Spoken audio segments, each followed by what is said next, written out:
Hi అండి, welcome to worth yards. ఇది చూస్తుంది మనం, ఇది నక్ష రోడ్ అండి. అక్కడ ముందు మనకు కనిపించేది బీటీ రోడ్ అండి. బీటీ రోడ్ నుంచి ఎగ్జాక్ట్లీ 150 మీటర్లు ఉంటుంది ఇక్కడికి. దీనికి వచ్చేసి మనకు ఒక 2 ఎకరాల సైట్ వచ్చిందండి. ఇది 2 ఎకరాల సైట్ అండి. ఇది ఇట్లా కనిపించేది మన పచ్చది, అది దున్నింది కాకి పక్క మంచి స్క్వేర్లో ఉంటుందండి. ఇది మనకు 2 ఎకరాలు వచ్చేసి జెన్యూన్గా రైతు దగ్గర ఉందండి. ఇది మనకు 1 ఎకర్ వచ్చేసి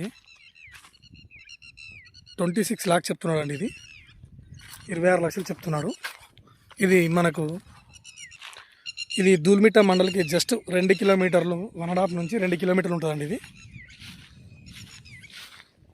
ఇది మంచి వ్యవసాయ ల్యాండ్ అండి. ఫామ్ హౌస్ కానీ గెస్ట్ హౌస్ చాలా బాగుంటుందండి. మండల్కు దగ్గరలో ఇది మనకు చేరియాలకు ఎగ్జాక్ట్లీ 16 కిలోమీటర్లు ఉంటుందండి. సైట్ వచ్చేసి ఇది మనకు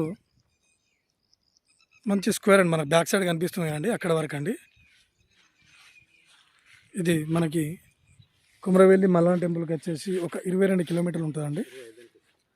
షామీర్పేట వచ్చేసి మనకు ఒక 88 కిలోమీటర్స్ ఉందండి. ఇది డాంబర్ రోడ్కి దగ్గరలో అక్కడ కనిపించే చెట్లు మనకు డాంబర్ రోడ్ అండి. ఇది 24 ఫీట్ల రోడ్ అండి. ఇది 24 ఫీట్ల రోడ్కి ఇది 2 ఎకరాల సైట్ అండి. ఇది రైతు దగ్గర ఉంది. తక్కువ బడ్జెట్లో 26 లక్షలు చెప్తున్నారని, జెన్యూన్గా నెగోషియబుల్ ఉందండి. ఇది మంచి సైట్. ఇది బోర్ లాంటివి లేదండి. చుట్టూ వాటర్ మనం బోర్లు వేసుకోవచ్చు అండి. ఎందుకంటే బ్యాక్ సైడ్ కూడా వరి పొలాలు ఉన్నాయి, బోర్లు కూడా పడతాయండి. మంచి వాటర్ ఏరియా.